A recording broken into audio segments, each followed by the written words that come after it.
muita gente pensa, quando trabalha numa determinada empresa, ou o empregador às vezes pensa que nos está a fazer um favor. Não, aí é uma troca de favores. Eu trabalho, eu dou o meu trabalho e para tal recebo um salário. A empresa também ganha com isto, então é uma troca. Somos parceiros. Falar de compliance nas organizações acaba sendo muito importante porque é uma segunda linha de defesa de risco, que as empresas estão todas expostas ao risco, não é? Gosto de cumprir os objetivos que me são atribuídos. E acho que tive a sorte, porque há pessoas que não têm e que têm esses valores todos, mas trabalham com os líderes que são destruidores de pessoas. Mas eu não, tive a sorte de passarem pela minha vida grandes líderes que identificaram este valor e ajudaram a potenciar. Hoje em dia, infelizmente, temos poucos líderes, temos muitos chefes do eu é que sei, eu é que mando, eu é que posso. É triste isso. Um conselho que eu considero muito importante, a gente quando tenta empreender, temos que pensar que o maior ativo de uma organização, por mais pequenina que seja, são as pessoas. Então é olhar para as pessoas como tendo esta importância, sendo este ativo, sendo este capital imensurável. E porque se nós motivarmos as pessoas, elas depois também movimentam tudo o resto, nos vão ajudar. Cabe puxar o lado da liderança, né? Olhar para as pessoas como seres humanos que têm sentimentos, têm emoções, têm uma base, têm família e vivem todos os problemas desta sociedade. Porque quando olhamos para as pessoas apenas como máquinas, como uma pessoa que eu preciso para atingir um objetivo, muito depressa esta pessoa vai fazer simplesmente porque precisa daquele salário do final do mês e não tão motivada. Outro conselho é saber ouvir, porque todos nós temos algo para ensinar, assim como temos algo para aprender, e quanto mais ensinamos, muito mais nós aprendemos. Portanto, se cada um de nós fizer o seu papel na sociedade, fazer tudo para impactar as pessoas que passam na nossa vida, saber conversar, o que é que tu queres ser na vida? Qual é o teu objetivo de vida? Então, em função disso, procure livros, não é? Direcionados para aquela matéria que tu queres crescer. Porque o livro foi escrito por alguém que já viveu determinada experiência, que estudou para fazer um livro. Não se... Pronto. Estamos todos muito céleres, estamos todos a correr. Nós estamos a correr muito para a vida. A vida está muito urgente. E se nós dermos conta, estamos a perder também muito com essa correria. Acabamos ficando sem saúde, acabamos ficando todos muito ansiosos. Estamos doentes. Mas eu penso nessa geração mais nova. Chega no trabalho, aquilo para já é uma luta de poderes. É um disse que disse, a gente soube porque falou mal deste, porque queimou aquele. Opa, enfim, e isto aí é um efeito bola de neve. As pessoas acabam estando no trabalho, estão totalmente desmotivadas, as pessoas estão lá a trabalhar porque querem ter o cargo, querem ter o bom carro. O que eu noto nesta geração, sem querer desprestigiar ninguém, é muito imediatista. Gosta sempre de começar por cima. E nem sequer pensam que hoje, quem está lá em cima, se calhar fez. Se calhar, porque alguns até não fizeram, né? Eu sei que também a vossa referência é complicada, porque vocês acabam tendo estar a viver isto, que hoje teve um colega na faculdade, amanhã você vem para uma empresa como técnico, mas o teu colega já é administrador, porque tem um QI de quem indica. Olá, sejam todos bem-vindos a mais uma edição do podcast Voices and Echo. Eu sou o Vicente Pax Tomás, o vosso host. Você está a ouvir o Voices and Echo podcast. Neste podcast, você encontrará recursos, depoimentos, ferramentas e soluções que lhe serão úteis para a sua jornada. Para ouvires é muito simples. Pesquise por Voices and Echo podcast no iTunes, Google Podcast, Spotify ou em outra plataforma de sua preferência, onde ouves podcast.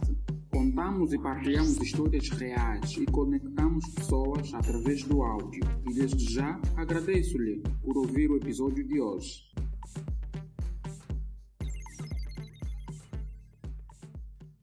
Para quem está a ouvir este podcast pela primeira vez, este é um podcast que fala sobre empreendedorismo, negócios, inovação, tecnologia e carreira. Para a edição de hoje temos como convidada a doutora Ana Teixeira. Vamos deixar que ela faça uma breve apresentação e fiquem aí conosco. Muito obrigada pelo convite, Vicente. Eu sou Anabela Teixeira, sou mãe de 3 filhos, sou filha de Deus. Ok. E o Vicente fez-me aqui um desafio. Eu comecei em 1990, 91 no BCI, portanto, aí cerca de 30 anos de carreira na banca angolana. Tenho 51 anos de idade, todas aquelas mulheres que não têm vergonha de dizer a sua idade. Portanto, falando um pouco da minha carreira, eu começo no BCI numa altura em que houve o projeto de descentralizar a banca comercial, quer dizer, o Banco Central Angolano ia começar a sua atividade de entidade reguladora e havia aquela necessidade de deixar de realizar atividade comercial. Naquela altura o BNA tinha a DOI, que era a Direção de Operações Internacionais, a CAP e tudo mais, que eram instituições ligadas ao Banco Central. E numa altura em que havia necessidade de romper este lado e entregar ao Banco Central a sua atividade como entidade reguladora, então surgiu o Banco de Comércio e Indústria, que, para além do BPC, que na altura também já existia, portanto, acabou sendo o primeiro banco de Comercial, banco comercial, exatamente. Foi uma grande escola para mim, porque nesta altura foi criada com uma equipa muito experiente, que vinham essencialmente das atividades nestas áreas do Banco Central, do BPC. Foi muito giro, porque eram todos muito mais velhos, e eu acabava sendo de um grupo muito reduzido de miúdos que entraram depois para se juntar àquela equipa de mais velhos. Portanto, foi uma experiência muito rica, com muito aprendizado, tanto a nível pessoal e profissional, para uma pessoa que estava em tenra idade, 22, 21 anos. E então foi muito giro.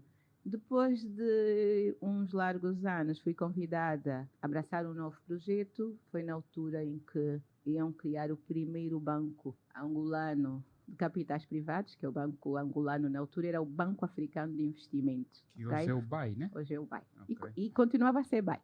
Portanto, na altura era o Banco Africano e hoje passou a Banco Angolano. Portanto, fiz parte da equipa fundadora do BAI. Entrei para lá como gestora de clientes, passei por gerente de balcão, depois estive também na área de operações internacionais, nomeadamente na área de créditos documentários. Também foi uma experiência bonita. Tenho dito que sou uma bancária de gema, porque acabo estando aí sempre dentro da carreira bancária, até já não me vejo muito bem em outra atividade. Não é? Posteriormente, quando abriu o Banco Espírito Santo Angola, um tempo depois fui convidada a abraçar este novo projeto. Passei para o Banco Espírito Santo Angola. Na altura é BESA, né? BESA, exatamente. Onde estou até hoje, que ele depois passou em 2014 para Banco Econômico, quando houve o saneamento do Banco Espírito Santo Angola. No Banco Espírito Santo Angola fiz a minha carreira, sempre em áreas de negócio.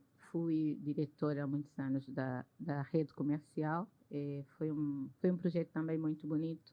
Cheguei a criar 71 balcões. Houve um ano que abrimos 30 balcões no ano. Foi um desafio muito grande neste caso. Grande, gratificante. Foi um ano de uma grande correria, um grande desafio. Foi um projeto muito ambicioso, mas conseguimos cumprir. Chegamos ao dia 28 de dezembro, abrimos a 30ª agência. Portanto, foi uma coisa muito boa. Doutora, desculpa cortá-lo, eu sei que ainda estás a fazer a sua apresentação. Fale-nos um pouco dessa experiência na abertura de 30 balcões do Banco BESA na altura. Como é que foi esse processo de identificar? Porque a doutora na altura estava na área comercial, se assim podemos dizer. Como é que foi fazer aquela interação de identificação de espaços, né, para o arrendamento, esse estudo para a abertura dessas novas lojas? Pode mais ou menos partilhar isso conosco? Com certeza. Portanto, o BESA, na altura, já tinha um projeto que era de expansão da rede. E este projeto fazia parte de um projeto do Grupo Espírito Santo, que é na altura, o Banco Espírito Santo em Portugal.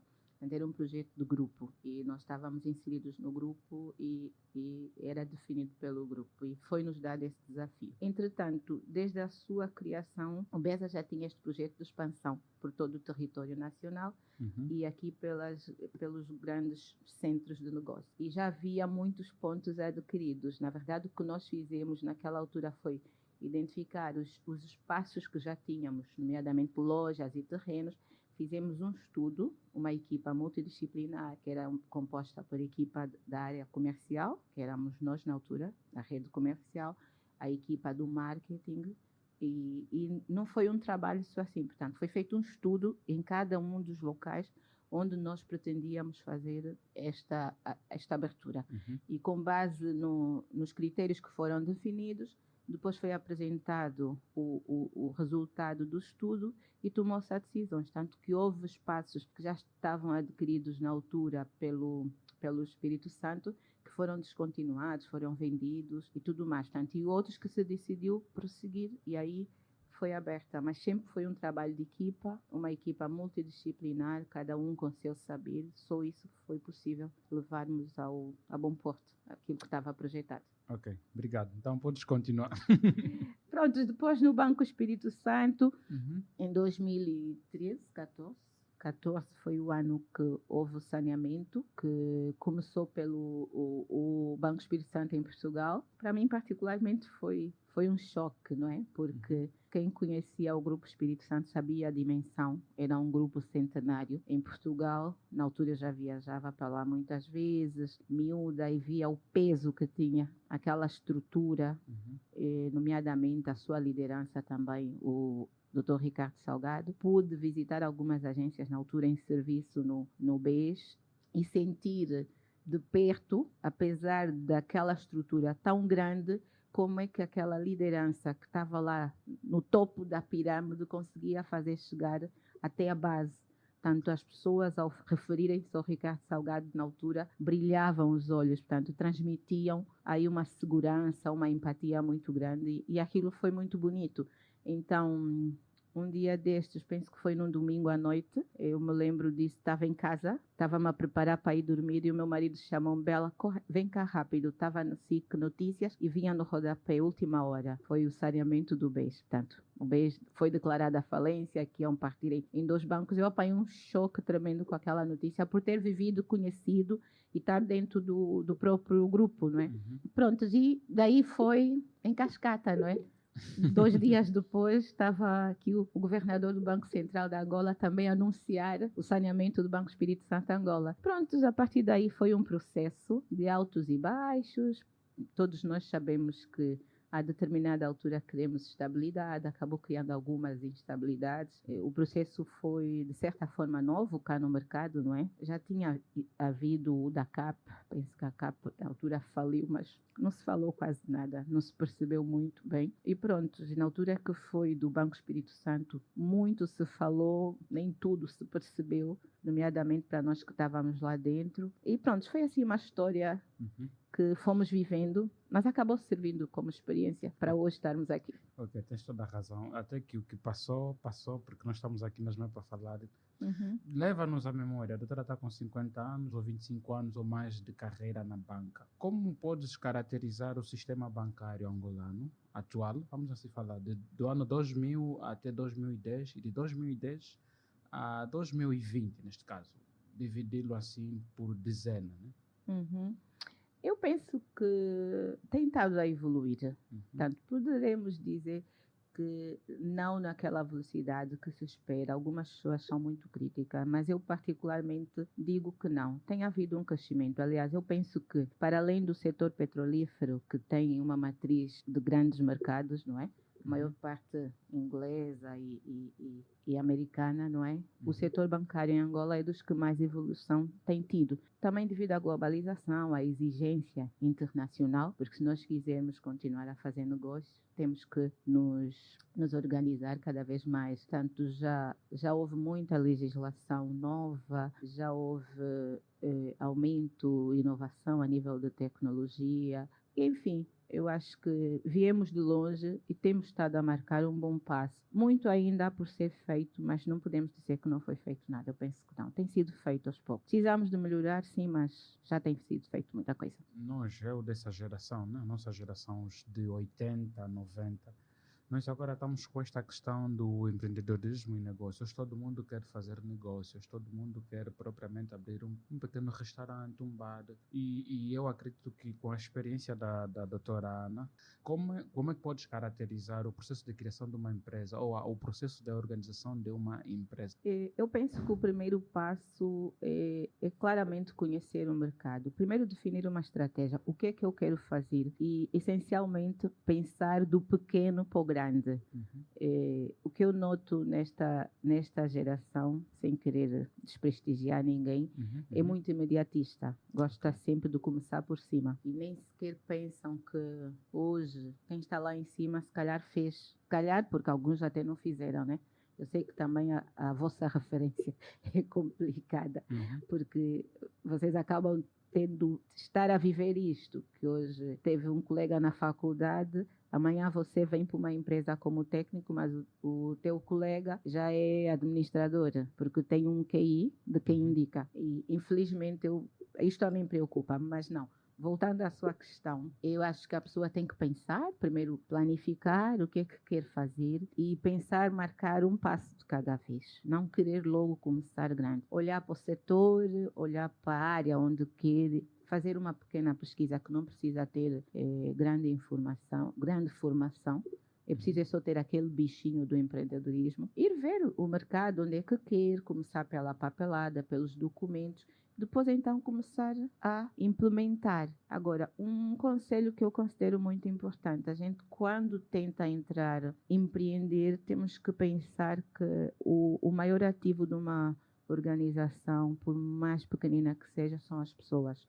Então, é olhar para as pessoas como tendo esta importância, sendo este ativo, sendo este capital imensurável. E porque se nós motivarmos as pessoas, elas depois também movimentam tudo o resto, nos vão ajudar. Cabe puxar o lado da liderança, né? Olhar para as pessoas como seres humanos que têm sentimentos, têm emoções, têm uma base, têm família e vivem todos os problemas desta sociedade. Porque quando olhamos para as pessoas apenas como máquinas, como uma pessoa que eu preciso para atingir um objetivo, muito depressa esta pessoa vai fazer simplesmente porque precisa daquele salário do final do mês e não tão motivada. Outro conselho é saber ouvir, porque todos nós temos algo para ensinar, assim como temos algo para aprender, e quanto mais ensinamos, muito mais nós aprendemos. Então, são estes pilares que eu penso que são os ingredientes necessários para um bom empreendedorismo. Se nós pegarmos nisto tudo, acaba sendo bom, porque por vezes eu tenho capital, mas não tenho todas as ideias. Posso ter até uma pequena ideia e vou buscar um miúdo que tem muito mais ideias que eu, e se ele estiver motivado para tal, ele vai pegar naquilo e vai impulsionar. Depois a gente está lá em cima. Eu acho que é isto. Luanda ou Angola sendo um ambiente, vamos assim dizer, ser um ambiente turbulento para os negócios como ele é, para os pequenos e grandes. E hoje estamos com essa questão, né, da Covid, comparativamente com o que a doutora já passou em grandes organizações. Tem como a doutora usar esses modelos de negócio aplicados para instituições já mencionadas por si? Quais são os procedimentos que ele possa seguir para ver se está a atingir aquilo? Ou... Eu penso que para já tem que saber, vai investir um capital, não é? Ok. Ele vai investir um capital, tem que ter a preocupação de acompanhar, porque quem investe é porque quer ter uma rentabilidade. Não é só investir de qualquer forma.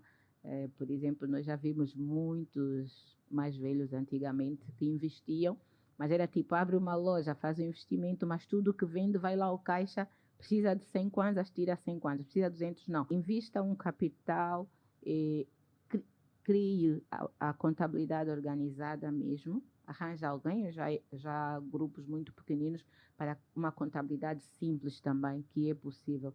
Você como líder, já que fez um investimento e precisa de fazer a sua gestão diária, pelo menos faça também como um assalariado, para ter um rendimento no final do mês. Para quê? Para poder haver reinvestimento de lucros e por final, crescer. Porque se fizer da empresa, hoje tem um negócio e cada vez que vende, vai e tira daí, não. Tem que decidir, eu vou investir 10. Eu vou esperar que esse 10 cresça. Então, eu quero tirar algum, não, eu vou tirar, mas vou ter um salário também, já que estou aí. Então, deste 10 que vai fazer o investimento, vai comprar os meios para vender ou para aplicar, e também vai contar com os custos fixos, que é os custos operacionais, os custos com o pessoal, digamos assim. E a doutora falou aqui algo que me chamou a atenção, é sobre esta questão de nós, a juventude, termos como referência os adultos, que os nossos pais, os nossos tios que hoje são. Como é que essas duas gerações podem viver ou trabalharem juntas sem que umas, né, nós demos culpa ou deitemos culpas aos adultos, sem que os adultos também olhem para nós como uma juventude imediatista? Como é que pode haver essa relação de coabitação?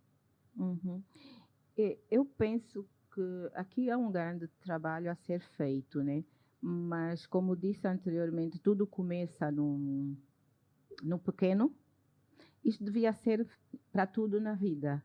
Nós devemos olhar para aquele meio mais pequenino, meio da família. Tem que haver uma sensibilização. É certo que hoje, e às vezes faço esta análise, acredito que os valores estão totalmente invertidos. Há famílias que, com o custo de vida tão elevado, um pai que não tem como colocar um pão à mesa para os seus filhos, ele não tem moral para estar aí a orientar, a organizar. Eu penso em tudo isso, apesar de, graças a Deus, não estou assim tão mal olhando para isto, mas eu consigo analisar este lado, porque eu também vim de baixo, de famílias humildes. Mas tudo começa pela família. Acho que aqui, essencialmente, o governo tem muito a fazer, porque é dele que depende a educação, ok? Educação das famílias. Mas nós também, no nosso lugar onde estamos, devemos promover a mudança, educar os nossos filhos, incentivá-los a respeitar os mais velhos, a serem humildes, a saberem olhar para um ser humano como um ser humano, saber respeitar independentemente da classe social, de como está vestido, que isto tudo não é o mais importante, porque por trás deste tem uma pessoa com valor que poderia estar no nosso lugar ou mais acima. Portanto, se cada um de nós fizer o seu papel na sociedade, fazer tudo para impactar as pessoas que passam na nossa vida, saber conversar, saber ser conselheiro, eu acho que isto depois, aos poucos, vamos ajudar e vamos saber ter essa interação. Há uma frase que acho que é do Mahatma Gandhi: seja a mudança que tu queres ver no mundo, né? Às vezes nós só queremos culpabilizar. Esse miúdo não tem educação. Mas será que eu já ouvi este miúdo? Por que ele está assim? Pronto. Estamos todos muito céleres, estamos todos a correr. Nós estamos a correr muito para a vida. A vida está muito urgente. E se nós dermos conta, estamos a perder também muito com essa correria. Acabamos ficando sem saúde, acabamos ficando todos muito ansiosos. E estamos doentes, não é? Estamos a correr muito, Vicente. Queremos tudo. Já viu que uma pessoa às vezes não tem tempo para ligar para um familiar, não tem tempo para sentar para um familiar. Não posso, porque tenho muito trabalho, tenho muitas reuniões. E o fim de semana também não tenho tempo. Mas se este familiar morrer, eu vou parar 2 dias para ir ao funeral, para ficar no óbito. Voltar a trabalhar meio-dia para ir me sentar. Já viu que seria mais gratificante eu parar este tempo para estar com ele em vida? Até doentes nos hospitais, e nós estamos a perder. Isto tudo está-se a perder, e é muito triste, porque o ser humano é um ser muito especial. É uma criatura de Deus. Deus nos criou à sua imagem e semelhança, e acredito que deve estar muito triste com tudo o que se está a passar. E quando eu digo isto, eu olho para aqui, para o nosso mercado angolano, mas está a ser muito em todo o mundo. As pessoas estão muito eufóricas, com muita pressa, estamos a correr, estamos todos muito ansiosos. E não estamos a reparar nisto. Felizmente, os outros mercados que são mais evoluídos têm um psicólogo que acompanha. Nós, então, aqui, se ouvirmos falar que alguém vai ao psicólogo, pensamos logo que é doente, que é maluco. Mas não sei se o Vicente acompanhou. Temos tido situações de jovens que se atiram do prédio abaixo. Ainda recentemente acho que houve 2 casos. Opa, a sociedade está doente. Nós precisamos de parar um pouco. Enfim, é complicado, mas temos cada um de nós ter esta preocupação de fazer alguma coisa pelos outros. Nem que seja só nos nossos filhos. Porque nós, ao passarmos estes valores para os nossos filhos, eles também vão levar um pouco daquilo que aprendem em casa. É certo que em casa, na rua, acabam encontrando situações diferentes, mas eles têm algo também diferente. Epá, enfim. Eu vejo muito mais essa correria que a nossa geração está com ela, não a dos nossos pais, exemplificando propriamente nas organizações, nas organizações de trabalho, né? Ou quer no círculo de amigos. É que todo mundo quer ter. As pessoas não querem ser. Exatamente. Eu acho que o grande problema está aí. Se a gente conseguir reaver os nossos valores, né? Os nossos valores morais, ok, eu venho desta família, eu não preciso ter isto para que eu seja isso. Eu sou o Vicente porque eu sou o Vicente. Mas uns não, eu sou o Vicente porque tenho isto. Mas é aí que eu falo das referências. E digo que eu costumo olhar para os meus filhos e eu digo que será desta geração, não é? Porque aquele exemplo que eu dei há pouco. Vicente sai da faculdade, vai trabalhar para uma empresa como um técnico. Daí a 1 ano ou 6 meses, cruza com um colega da faculdade, está num carrão. A referência é aquela que tem, está vendo? É que é administrador de uma empresa, é diretora. Pá, então, estes valores invertidos, não é? Não estão a ter o crescimento e a base necessária, nem sequer para estarem nestes cargos, porque independentemente da experiência, a experiência profissional, digamos assim, técnica, precisam das competências comportamentais, de saberem gerir as emoções. Por isso é que estamos aqui a nos matar todos. Hoje em dia, os trabalhadores nas empresas também, as pessoas estão aí a trabalhar, muitas empresas estão a trabalhar porque precisam do salário do final do mês. Se nós analisarmos, nós estamos muito mais tempo no nosso trabalho do que em casa com a nossa família. Então era expectável que eu fosse ao trabalho com prazer, com amor.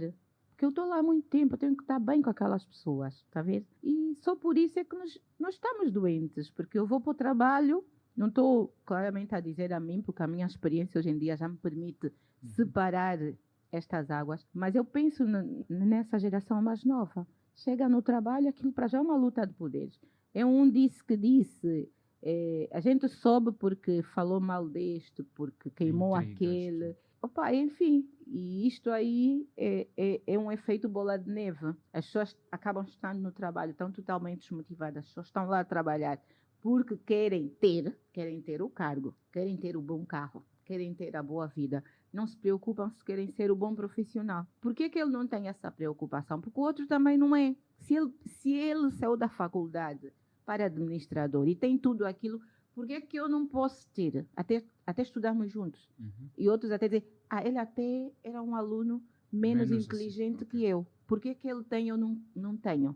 Está a ver? Por isso é que digo, a base familiar é muito importante nesta altura. Vamos trabalhar a nossa casa, os nossos filhos.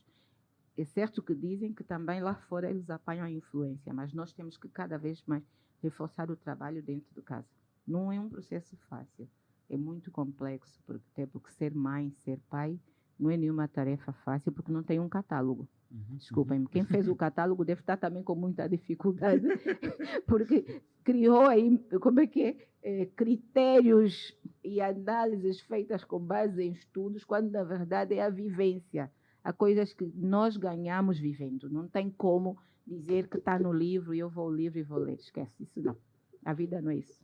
Ok, então a vida não tem nenhum guião neste caso. Não tem catálogo, Vicente. Aqui é viver. É preciso que a gente crie bases, a educação, termos valores, ética, isso. Moral, né? Moral, para poder seguir. Depois vamos aprendendo, vamos caindo aqui, levantando aqui, aprendendo com os nossos erros. A cada queda, levantar mais fortes.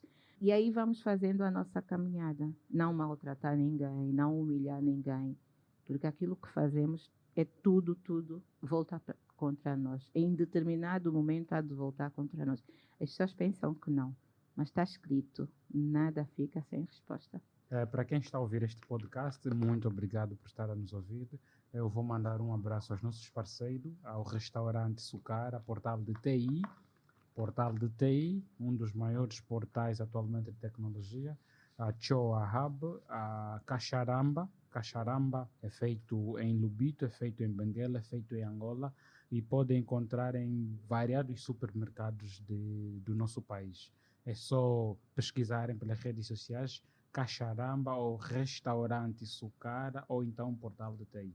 Continuando, doutora, Agora, nós falamos há pouco da sua carreira, sua passagem pela banca, óbvia. Depois tocamos um pouco para a estrutura de quem quer criar um negócio, como organizar. Depois tocamos em valores morais, né, da nossa juventude, comparando a experiência mais velhos e jovens.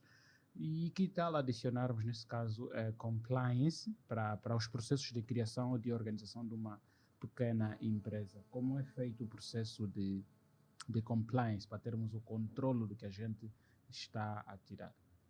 Uhum. Ok, é assim, nós falamos que para criar uma empresa precisamos de ter, primeiro, analisar o mercado onde nos vamos inserir, os documentos que devemos tratar para estar legalizados. Depois é preciso que a própria empresa tenha um guia orientador, ok? Onde definem os direitos e os deveres, tanto de ambas as partes. Porque, ao contrário do que muita gente pensa, quando trabalha numa determinada empresa, ou o empregador às vezes pensa que nos está a fazer um favor. Não, aí é uma troca de favores. Eu trabalho, eu dou o meu trabalho e para tal recebo um salário. A empresa também ganha com isto, então é uma troca. Somos parceiros. É preciso que haja um guião que defina esta relação de parceria, tanto do empregador, do empregado e de todos os stakeholders, ok? Os clientes, os parceiros, acionistas. Tanto aí acabamos indo falar de compliance, mas eu até gosto de falar ainda num sistema mais amplo, que é o sistema de controle interno, da qual fazem parte as funções-chave que são o compliance, a auditoria interna e a gestão de risco. E então, falar de compliance nas organizações acaba sendo muito importante porque é uma segunda linha de defesa de risco, que as empresas estão todas expostas ao risco, não é? E é preciso que elas estejam protegidas para que o risco não entre para dentro de casa. Desculpa aqui o pleonasmo. E o compliance acaba sendo uma matéria, uma função que define o cumprimento das regras regulamentares, não é? As regras prudenciais. Falando aqui do Código de Conduta e Ética, que eu disse anteriormente, que acaba sendo um guião, a Bíblia de uma organização. E o compliance acaba sendo a função que há de olhar para as políticas, as normas e processos da organização, se estão adequadas àquilo que é a organização. Porque cada organização é uma organização, tem a sua dimensão, tem o seu objeto social. Então, em função disto é que são definidas as linhas orientadoras, a sua missão, os seus objetivos, e daí em diante você vai definir os códigos que regerão esta organização. É preciso também aqui dizer que tudo varia em função daquilo que nós projetamos para a nossa organização, mas é importante que fique claro que tanto o código, as políticas, as normas e processos de uma organização são dinâmicos, tanto que ninguém pense que é um processo que hoje eu faço assim, como dizem os brasileiros, o síndrome da Gabriela, eu nasci assim, eu cresci assim, você sempre assim. Isto hoje no mundo real já não existe. Existe uma dinâmica, a elasticidade das organizações. Portanto, devemos nos ajustar ao mercado, nos ajustar à dimensão, porque nós não queremos nascer e crescer e nos manter assim, não, nós queremos crescer todos os dias. Eu tenho 51 anos de idade e quero continuar a crescer, não é? E mesmo assim acho que faço muito pouco, deveria fazer mais. Quero ler mais, quero aprender mais, quero conhecer mais. E quando olho para a juventude que está aí muito parada, eles só querem ter, né? Não, eu quero ler mais, quero aprender mais, quero conhecer mais, falar de pessoas, conhecer pessoas, porque eu acho que o ser humano é uma criatura espetacular, ok? De uma dimensão e tem muito que se aprenda, a própria vida, enfim, o universo, temos muito para pesquisar. É tudo isso. Obrigado. Agora, voltando às primeiras questões que nós estamos a abordar sobre a carreira, a passagem, neste caso, da doutora Ana pela banca, métodos de avaliação, como é que esta avaliação acontecia na altura da doutora, quando estava nos seus inícios da carreira? O método de avaliação varia muito de empresa para empresa, não é? Cada empresa tem um método e modelo próprio. Eu tenho dito que, felizmente, eu fiz a minha carreira no step by step. Eu vi mesmo Passo a passo passo. a passo. Eu, por exemplo, quando comecei, nunca fui caixa, né? Trabalhei quase perto, porque eu acho que o caixa é a base da banca. E então eu comecei na altura era o back office, que é a área de apoio a gestores, abertura de conta. Já tive passagem pela auditoria interna, tive passagem pela área de crédito documentário como técnica, já fui gestora de conta, fui gerente de balcão. Depois fiz a carreira mesmo centrada nas áreas de negócio, que é a área comercial. Gestora, subgerente, gerente de balcão. Depois fui para assistente de direção dentro da carreira da área comercial. Subdiretora, diretora adjunta, diretora, depois a diretora coordenadora. Posso dizer que foi tudo por mérito, porque eu sempre dei o meu melhor, porque também gosto de trabalhar, eu gosto do que faço. Aliás, quando eu estou a trabalhar em fases que não esteja tão bem, é muito frustrante para mim, porque eu gosto do que faço. Aliás, são muitos anos a fazer quase o mesmo, que não é o mesmo, né? Acaba havendo mudanças, mas é dentro das mesmas matérias. E sempre gostei de inovar. Depois é um aspecto muito importante. Por exemplo, enquanto estive na rede, cheguei a ser líder de uma equipa de perto de 600 pessoas. Mais de 600 pessoas. Diretora comercial de 73 balcões na altura do Banco Espírito Santo. E ainda o Banco Econômico também. Apanhou-me lá há algum tempo. E é gratificante a pessoa lidar com os mais novos. Nós, por exemplo, na altura tínhamos uma política de empregar jovens. Porque as áreas de negócio, as áreas comerciais, os balcões nos bancos, houve uma determinada altura que havia muita fraude e muitos vícios. E nós tínhamos definido a admissão de jovens em início de carreira, que nunca haviam trabalhado. Foi uma estratégia definida internamente que eu acho até que surtiu efeito. Quem se lembrar naquela altura, no início dos anos 2000, o BES acabava sendo o banco que não tinha quase fraude nenhuma, quando o mercado era assim, cheio de fraude. Mas por quê? Porque nós investíamos nos miúdos. Não tinham vícios, estavam a entrar para a universidade, outros estavam a sair do 12º. E aquilo foi uma situação muito gratificante, porque eram jovens e ensinaram-me, aprendi muito com eles e eles comigo. E acabou se criando aí depois uma relação como se fosse uma mãe a orientar, está vendo? E a gente acabava identificando pelo comportamento, ajudar a moldar as pessoas, tanto que até hoje eu recebo muito carinho, até de pessoas que eu já nem sequer me lembro, é verdade. Ainda em tempos houve um colaborador que trabalhou comigo, já estava fora da minha área há mais de 4 anos, e na altura que ele se foi embora do banco, fez-me um e-mail.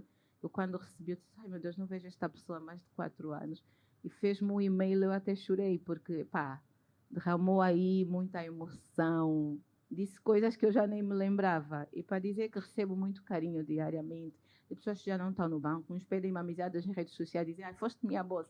Eu vou olhar, nem me lembro desta pessoa. Okay. E, enfim, não sei se já perdi-me da pergunta, né? Não, perdeu-se, mas não faz mal. Isso também é bom porque o podcast está virado hoje em torno da doutora Ana. Então, podes trazer à memória questões pessoais e está tudo ok. E aí, pronto. A nível de carreira, falo por mim. Okay. Eu tive esta carreira, tive também, posso dizer assim, a sorte de ter passado na minha vida grandes líderes, tive mesmo. Não vou citar nomes, mas tive grandes pessoas que passaram na minha vida, que me ensinaram muito, coisas que não têm valor, não tem mesmo, não tem, é imensurável, que valorizam a pessoa como tal. É uma coisa que eu recebi e faço tudo para passar. Eu recebi muito. Não sou como técnica, como aquela pessoa. Acho que conseguiram olhar para mim como uma pessoa com potencial, que gosta de trabalhar, exploraram isso de mim, porque eu também sempre disse que, se quiserem, escravizem-me, porque eu gosto de trabalhar. A minha mente quando eu tenho um projeto, enquanto eu não acabar, às vezes não durmo. E quando eu quero fechar um trabalho, eu faço do início até o fim. Se for preciso ficar toda a noite, eu gosto de fechar, não gosto de ter temas pendentes. Mas isso é um hábito que já vem de longe. Desde o tempo de escola, que se o professor tivesse alguma queixa de um determinado exercício para fazer, não gosto de ficar com pendentes, digamos assim. Gosto de fazer. Para as pessoas que me apontem por outras falhas, mas não porque deixei de fazer algo. Gosto de cumprir os objetivos que me são atribuídos. E acho que tive a sorte, porque há pessoas que não têm, que têm esses valores todos, mas trabalham com os líderes que são destruidores de pessoas. Mas eu não, tive a sorte de passarem pela minha vida grandes líderes que identificaram este valor e ajudaram a potenciar, mesmo, ajudaram a potenciar. E sou grata por esta fase da minha vida, por tudo isto que eu recebi, e a melhor forma de homenagear estas pessoas que passaram pela minha vida é tentar passar isto para os outros, não é? E acho que às vezes penso que será que estou a fazer certo ou não, mas quando recebo o carinho, aquilo que tu disse há pouco, então me faz crer que sim, alguma coisa eu aprendi e alguma coisa consigo transmitir e sou muito grata por isso, muito, muito grata. Não fugindo muito, porque se nós formos a ver atualmente, o que faz com que muitos técnicos ou muitos profissionais abandonem certas instituições, muitas das vezes são os chefes de direito, o comportamento dos chefes de direito, e que muitos preferem abandonar uma certa organização, mesmo que essa organização seja das melhores, mas se estão a trabalhar com alguém que é incompreensível, não valoriza a pessoa e tudo isso, e a pessoa acabam indo-se embora, né? Eu costumo dizer que hoje em dia, infelizmente, temos poucos líderes, temos muitos chefes do eu é que sei, eu é que mando, eu é que posso. É triste isso. Por isso é que eu digo que eu tive a sorte lá atrás, né? E conseguiu montar a minha base. Hoje até podem passar esses papões, mas já não me matam, né? Porque eu já tenho outra estrutura. Mas tenho pena dos jovens que passem por esses chefes, são do piorio. Agora, doutora, atualmente a doutora está a trabalhar em que e onde, se permitires, né, que eu faça essa pergunta Não direita. pode. Quando falei da minha carreira, falei que tive muito tempo nas áreas comerciais, fui diretora há muitos anos da rede de balcões. Depois, em 2016, fui convidada para abraçar o desafio de criar a área de controle interno e risco operacional do Banco Econômico.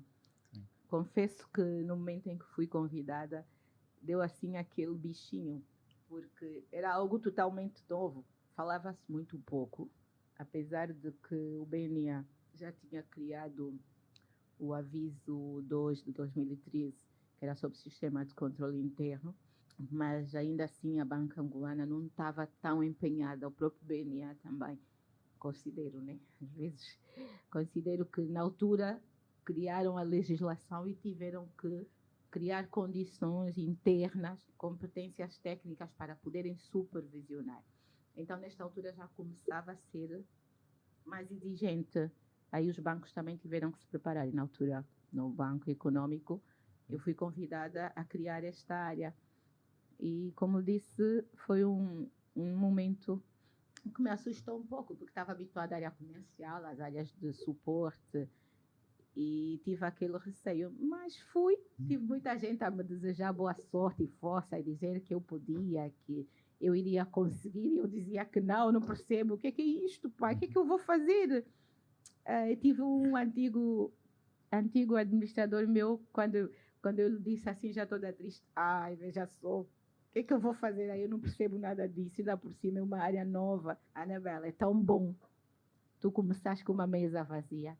Vai que tu podes. E aí fui, aprendendo, lendo, indo atrás, passado o tempo, recrutando pessoas, né, para montar a equipa. Montei tudo do zero, e no final já comecei a ver a materializar-se da semente, daquela semente, e foi muito bom. Consegui um time muito forte, miúdos com garra, promissores e, como digo, o facto de ter tido uma grande escola, ter aprendido com grandes líderes que passaram pela minha vida, me permitiu ter a humildade de me sentar com todos e dar a oportunidade e voz a todos. Vamos trabalhar como um time, todos devem dar o seu contributo, ouvir o que cada um tinha para trazer. Isto criou uma grande motivação e, no final, o projeto, né? Hoje estou numa das sociedades participadas do grupo Banco Econômico, que é Econômico Fundos de Investimento. Estou como responsável pelo compliance. Portanto, a experiência que ganhei na casa-mãe permitiu que começasse a marcar os passos para implementar também o sistema de controle interno nesta sociedade, que por acaso é mais pequenina e que ainda tenho muito para dar. Vamos ver.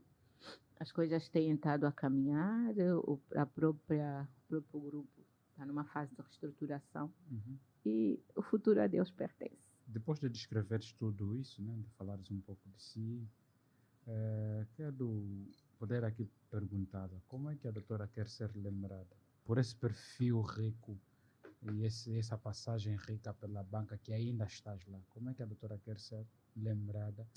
Ai, Jesus, como eu quero ser lembrada. Ô, Vicente, eu acho que ao longo da minha vida fui aprendendo e estou numa fase da minha vida que eu costumo dizer que eu tenho um coração muito grande. Ai, meu Deus, como eu sou grata por isso. Porque tornei-me uma mãe. Mãe de coração cheio. As minhas filhas têm, as amigas, eu as tenho como filhas também, tá vendo? Tenho aqueles momentos que estou cheia de filhas, todas dão muito mimo, muito amor. Opa, isto aí é muito bom. Agora, como é que eu quero ser lembrada? Eu acho que eu tive uma boa educação. O meu pai morreu muito cedo, na véspera da independência. A minha mãe foi uma mulher guerreira e nós crescemos em família. Minha mãe também depois morreu cedo, mas ainda teve tempo de nos deixar aquela ligação, família, humildade, respeito pelos mais velhos e o conceito de família muito enraizado. Isto são valores que não têm fim, são imensuráveis. Pois, ao longo da minha vida também passaram por mim algumas pessoas que conseguiram apoiar-me neste crescimento como pessoa. E eu tento passar isso todos os dias por onde eu passo. E, claro, tenho estado a trabalhar para aprender cada vez mais sobre pessoas, porque eu acho que cada vez mais é pessoa que movimenta a vida, são as pessoas que fazem acontecer. Eu acredito no ser humano, acredito nas pessoas. E eu quero ser lembrada como uma pessoa que gosta de aprender, gosta de ensinar, gosto de aconselhar os mais novos, ok? Que sou alegre, gosto de ouvir boa música, vários tipos, dependendo do meu estado de espírito. Tenho momentos que estou sozinha e fico a dançar, gosto de viver, gosto da vida. Enfim, eu acho que quero ser lembrada por isso, por coisas boas. Se um dia eu morrer, gostaria até que as pessoas não chorassem, mas se lembrassem deste lado, tá vendo? E eu sou uma pessoa também muito sorridente. Tem momentos que estou muito fechada no meu canto. Tudo depende só do momento, mas acima de tudo sou uma pessoa feliz, grata por tudo que sou, tudo que aprendi, por tudo que já vivi nesta vida. Eu acho que é gratidão. É uma palavra mesmo que é muito grata. Conheci Deus, que é um supremo na minha vida, que me guia, me orienta, me ajuda a cimentar a minha base todos os dias. Luto para continuar a passar isso aos meus filhos. E para mim, se os meus filhos se mantiverem nesta linhagem que eu recebi dos meus, e a gratificação será esta, né? Que eles consigam. É certo que a gente dá em casa, mas por vezes lá fora podem levar. Felizmente têm estado no bom caminho, mas como estamos sempre começados, ninguém está acabado. Eu ainda continuo aí a levantar as mãos para o céu e dizer: oh Deus, Pai, continua a me guiar, para eu saber passar, para eu ser esta mãe, dá-me sabedoria para continuar a guiar bem os meus filhos. E quando eu for, eles dizerem: ok, está aí, a minha mãe me ensinou, a minha mãe me deixou isto. A maior herança não é dinheiro, não não é casa, não é carro, mas são essas bases para continuar a viver nesta vida. Principalmente porque esta sociedade, da forma que está tão corrompida, as gerações vindouras vão sofrer muito e precisam mesmo de ter estas bases bem cimentadas. E é desta forma que eu penso para os meus filhos, que tenham uma estrutura muito boa, como a que eu tenho hoje, graças a Deus, para que possam passar, contornar as coisas que não consigam controlar de forma sábia e gerir os temas. Ok. Então a doutora quer ser lembrada como uma mãe, como uma mentora, como uma formadora e como alguém que gosta de aprender. Todos os dias. E aqui um dos objetivos que eu tenho e que ainda estou a trabalhar, preciso ainda trabalhar muito, é mesmo passar este conhecimento, porque não diria conhecimento acadêmico ou profissional, mas conhecimento da vida. Passar isto para os mais novos, para aquelas pessoas que estão a vir agora, os jovens que às vezes estão a viver uma depressão, uma ansiedade, nem sequer percebem que estão a viver isto. E isso é um dos objetivos que eu tenho. Preciso é só de estudar mais, ler mais, trabalhar mais, sistematizar para poder passar, ser uma boa mentora, um coaching. Esse é um dos grandes objetivos que eu tenho. Nós vamos ajudar no que for possível. Contem comigo. Ok, agora eu vou vender peixe do meu parceiro. Cacharamba.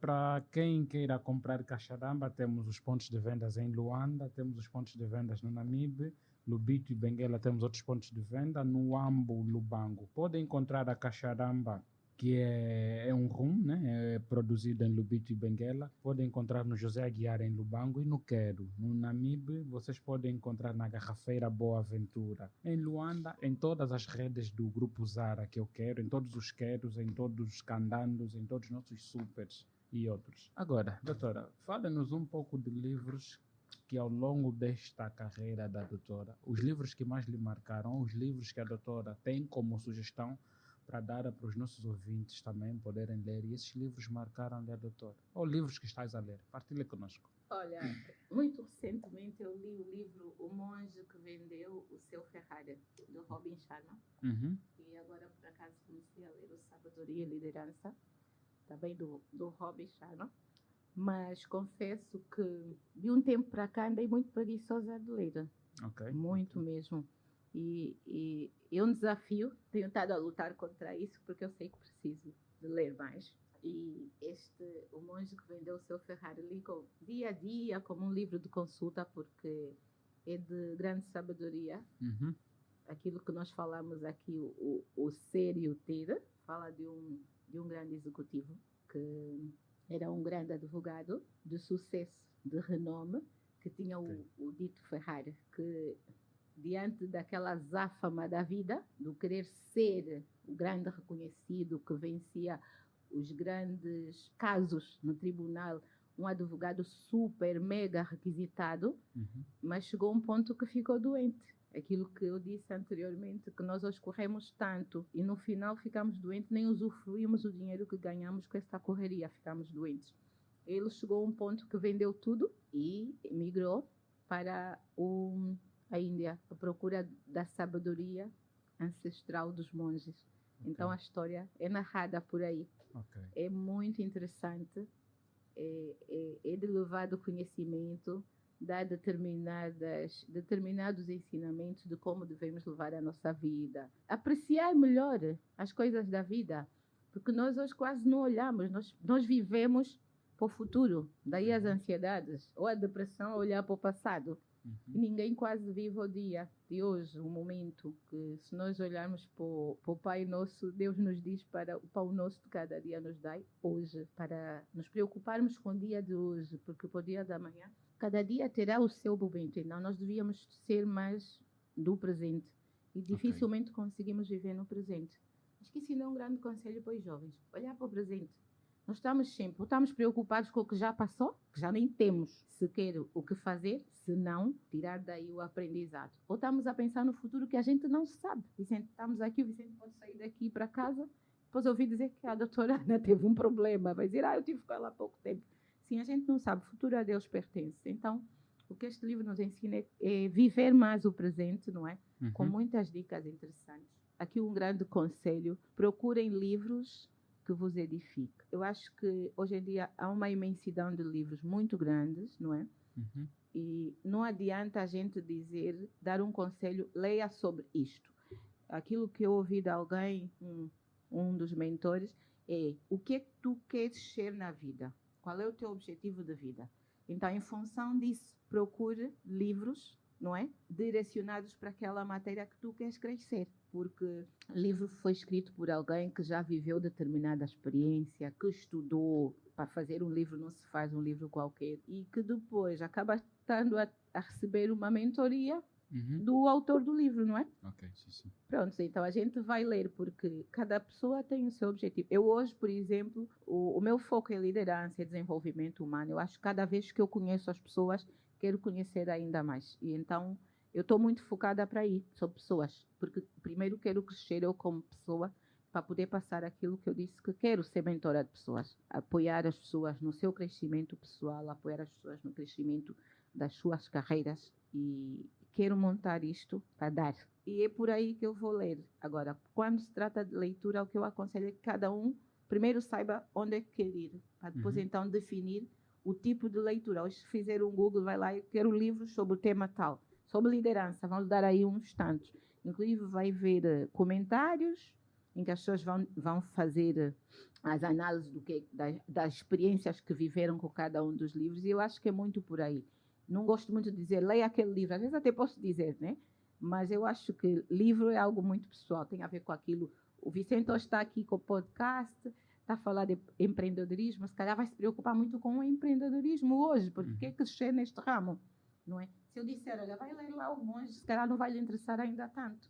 Mas daqui a um tempo, se calhar o Vicente vai mudar, porque isso também é a dinâmica da vida, a gente vai e muda. Eu durante muito tempo li, por exemplo, Zíbia Gasparetto, que é uma escritora, já morreu por acaso, espiritualidade. E se for ver que eu também venho muito de uma base espiritualizada. Conhecer, na verdade é o conhecer a vida, os enigmas da vida, não é? Conheça a verdade nos libertará. Conheça-te a ti, para mais depressa, mudando o teu mundo, mudamos o mundo exterior, porque eu não consigo mudar o Vicente. Eu consigo mudar a minha atitude, o meu comportamento, e vai levar a que tu também mudes. Agora, se eu quiser, o Vicente tem que ser assim, a gente está batendo o ceguinho, não pode. Preocupar-se sempre conosco. E sempre tive esta necessidade. Ainda não estou lá. Atenção, tenho ainda um caminho longo, mas estou no processo. E tenho este interesse. Eu quero crescer, quero mudar, quero me conhecer mais, quero melhorar. Tenho muitos aspectos para melhorar. Tenho muitos. E estou no processo. Estando no processo que eu digo na doutora, estamos nos últimos minutos do nosso podcast. Eu aprendi muito e desde já quero, antes de mais, agradecê-la por disponibilizar o seu precioso tempo para nós, porque quem nos dá tempo está nos dando muito mais coisa. Então eu aprendi esta conversa. Espero que este não seja o primeiro e último podcast que vamos ter com a doutora. Poderão vir mais podcasts ao longo dos tempos. E para quem ouviu-nos, agradeço-lhe, muito obrigado. Subscreva este podcast, podes nos pesquisar no SoundCloud, né? Google Podcast, Apple Podcast, Spotify, onde nós estamos, e sugerem, caso vocês acharem que este episódio é muito interessante, sugerem para outras pessoas para que eles possam ouvir e assinarem pelo canal. Doutora, estamos nos últimos minutos, tens alguma mensagem a deixar? Primeiro, parabenizar por esta iniciativa, né? Desejar-te todo o sucesso do mundo. Obrigado. Acho que és um jovem empreendedor, dos poucos jovens que eu vejo que gosta de ouvir, humilde. Continua a ser esta pessoa, mantém-te sempre por aí, independentemente de veres outros ou não a irem por outros caminhos.